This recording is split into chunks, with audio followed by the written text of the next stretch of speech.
Welcome back, friends. This is Dr. Mlolo Lecturers. Don't forget to click the subscribe button and to click the bell, then put all for more updates. To join our Telegram group for discussions, just click show more in the description. Then if you scroll down, you'll see the links for the O level and the A level group.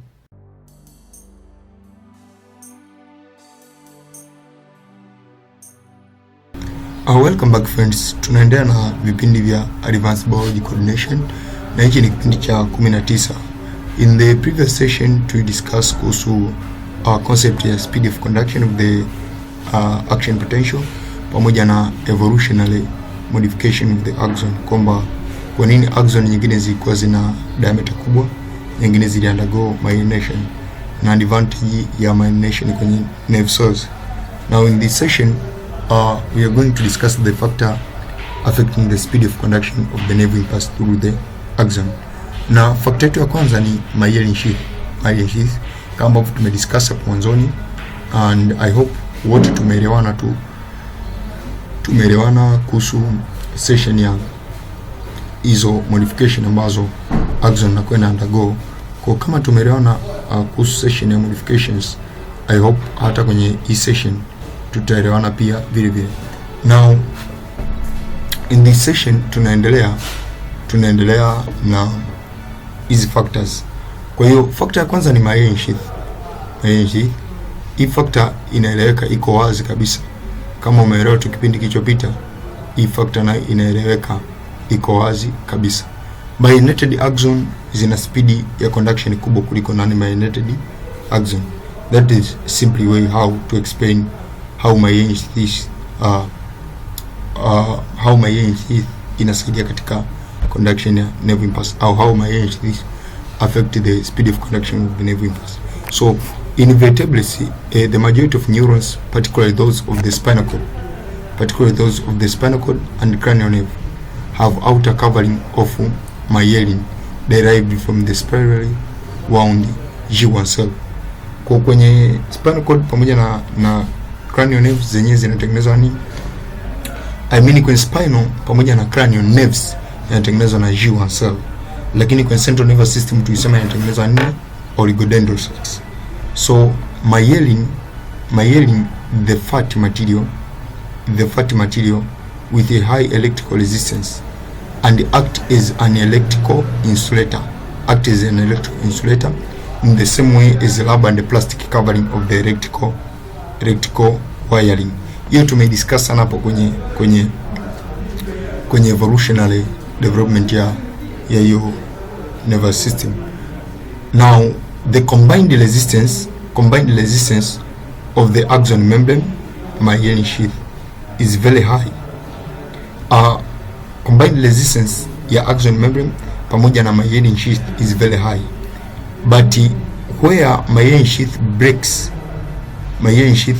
breaks occur at the nodes of Ranvier.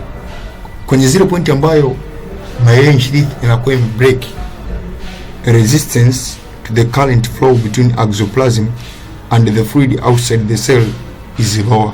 Resistance inakuwa ni ndogo. So it is only at this point that the local circuits are set up and the current flows across the axon.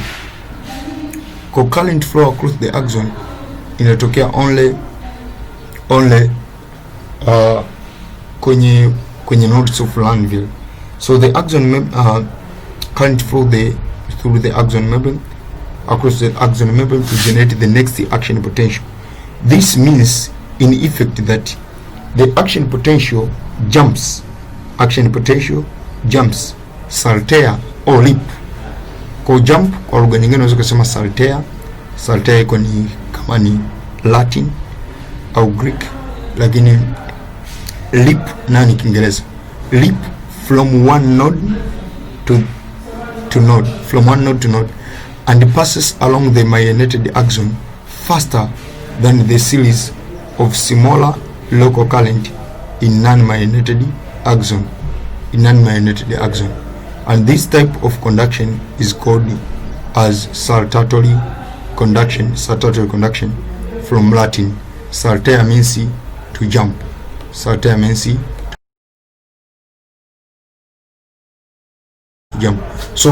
diagram below here illustrates this saltatory conduction in the myelinated axons. This diagram unaweza kuikuta kwenye kitabu cha Chandi pamoja na kitabu cha Chandi ya sasa ndio imechorwa vizuri zaidi. Biological science unaweza kuikuta, lakini actually ni kwamba unaweza usikute kama ilivyochorwa hapa, lakini pia kwenye vitabu vingine kama Campbell Biology unaweza kaiona.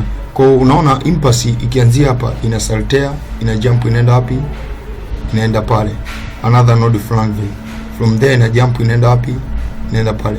So action potential is developed at this point, then it jump to this point, it jumps to this point, and that's how even the local circuits they are formed. So from there hii diagram ndio inaelezea saltatory conduction, lakini tunachokisema ni kwamba myelinated axons conduct impulse more rapidly than unmyelinated axons because the action potential in myelinated axons produced at one node of Lanvin are produced only at nodes of Lanvin. One action potential still serves as depolarization stimulus for the next. Kwa kama kule mwanzoni action potential kwanza inasababisha action potential nyingine iwe formed, but depolarization at one node spreads quickly beneath the insulating myelin to trigger opening of voltage gated channels at the next node, kama ambavyo iko kwenye mchoro hapo chini. So the impulse therefore appears to jump from one node from one to another, the process called saltatory conduction. Kwa unaona impulse ambayo imetengenezwa, kwa mfano hapa impulse imetengenezwa hapa ina jump moja kwa moja inaenda kutengenezwa pale.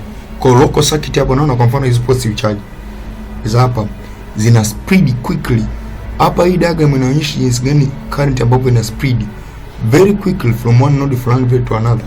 Na hii hapa manake the direction of nerve impulse hapo, direction of nerve impulse inakuwa ni ile pale. Nerve impulse inakuwa inatokea huku inaenda kule. Kwa unaweza kuona tu ni kwa jinsi gani hapo ambapo hiyo action potential inakuwa na spread. Kwa action potential at the end of the day unaona tumetengeneza action potential at this point, tunatengeneza action potential nyingine at that point. Kwa action potential at this point ina jump mpaka action potential pale, pia ina jump kwenda another node fulani vile hivyo mpaka inafika at the end. So that's how the myelination affect the speed of conduction. Factor pili in diameter, ambapo kwenye diameter tunasema kwamba giant axons, yani zile zenye diameter kubwa, zinaruhusu kupita kwa umeme kwa urahisi. Kama utanielewa sana ni kwamba kama unakumbuka resistance kwenye current electricity, resistance is also affected by cross sectional area, and as we know resistance to the electric flow inakuwa inversely proportional to the cross sectional area of the conductor. Kwa hiyo axon ina act kama conductor kwa sababu resistance iko inversely proportional to the cross sectional area of the conductor. Kwa hiyo hizi nini axon inapokuwa na diameter kubwa, kwa sababu cross sectional area ni function ya nini, ya diameter. Inapokuwa na diameter kubwa manake area pia inakuwa kubwa. Area ikiwa kubwa manake resistance inakuwa ndogo. Resistance ikiwa ndogo manake umeme una flow kwa urahisi zaidi, kwa sababu pia nerve impulse inapita kama local circuit. Kwa hiyo diameter inavyozidi kuwa kubwa, resistance the electric flow inazidi kuwa ndogo. Resistance inavyozidi kuwa ndogo, speed of conduction inaongezeka. So in non-myelinated axon, that means axon lacking myelin sheath, typically those of non-vertebrates, kama tulivyo discuss kwenye evolution hapo juu, the speed of conduction of the action potential depends on the resistance of axioplasm. Na nimekwambia kwamba ile resistance, kwa sababu kinachopita hapo ni umeme, ile resistance inategemea kwenye diameter, kwa sababu resistance nimekwambia inategemea kwenye cross sectional area of the conductor, axon ina act kama nini? Kama conductor. Cross sectional area ya axon itategemea kwa diameter yake. Kwa as far as the diameter increases, the cross sectional area also increases, and the resistance is inversely proportional to the cross sectional area. So at the end of the day tutakachokiona ni kwamba as the diameter increases, the resistance decreases. So this resistance in turn is related to the diameter of the axon. The smaller the diameter, the greater the resistance. So in case of fine axon ambayo diameter yake ni 0.1 mm, high resistance of axioplasm has an effect on the speed of currents and reduce the length of local circuit. Reduce the length ya local circuit so that only the region of the membrane immediately in front of the action potential is involved in the local circuit. This axon conduct impulse at about 0.5 millisecond, 0.5 millisecond or 0.5 meter per second. Now giant axon, yani zile diameter kubwa, typically those of many annelids and arthropods kama vile chura and mollusks. Annelids ni minyoo, annelids. Arthropod yao ni vyura, mollusks ni kama jamii ya konokono. Have a diameter approximately of 1 mm. Unaona diameter ilivyoongezeka. Diameter ya 1 mm hapa ilikuwa ni 0.1 mm. Kwa this diameter ni kama vile 10 times. And conduct impulse at velocity ya ngapi? 100 meter per second. Kwa unaweza kuona how the speed of conduction of nerve impulse ina increase up with the diameter. Diameter imeongezeka mara 10, speed of conduction imeongezeka kama mara 2000 hivi, kwa sababu hii 0.5 ni kama mara 200 hivi, sio mara 2000, ni kama mara 200. 0.5 ili uje upate 100 lazima uzidishe mara 200. So hivyo ndivyo ambavyo factor ya diameter inakuwa imeishia hapo. The last factor is temperature. Temperature ina affect the speed of conduction of nerve impulse. Na katika temperature tunachokisema ni kwamba temperature inavyokuwa kubwa, especially temperature inavyo rise from 0 to 40 degrees centigrade, rate of conduction of nerve impulse pia inaongezeka. Kwa hiyo hii hapa kwenye temperature hasa maswali yake huwa anatoa kwa kubase kwenye nini? Homoeothermic pamoja na poikilothermic animals. Kwamba kwa mfano tunachukua na nerve fulani ambayo labda zote zimekuwa myelinated, lakini kwa mmoja kati ya wanyama yeye ni poikilotherm, wakati kwa mmoja kati ya wanyama ni homoeotherm. Kwa hiyo nerve ile inaweza kaonekana na speed kubwa ya conduction kwenye homoeotherm kuliko kwenye poikilotherm. Kwa nini? Kwa sababu homoeotherm ana uwezo ku maintain body temperature kwenye ngapi?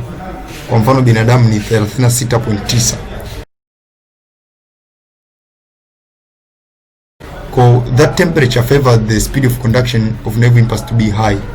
Kwa hiyo favor speed of conduction of nerve impulse kuwa high, maana yake inasababisha at the end of the day we end up the result that speed of conduction ya homoeotherm, nerve ile diameter ile inaweza ikawa zote ziko myelinated, lakini kwenye homoeotherm inakuwa kubwa kuliko kwenye poikilotherm, kwa sababu poikilotherm zenyewe zina decrease temperature na vary with environment, na temperature vary with environment at the end of the day, manake unakuwa umeshindwa ku conduct nerve impulse kwa speed kubwa. Thank you everybody. This is the end of the factors affecting the speed of conduction of the nerve impulse, and the end of the third property of the action potential, that is speed of conduction. In the next video we'll be looking about the fourth property of each of the action potential, that is the refractory period. We shall look about the refractory period, its times, its types and its advantages.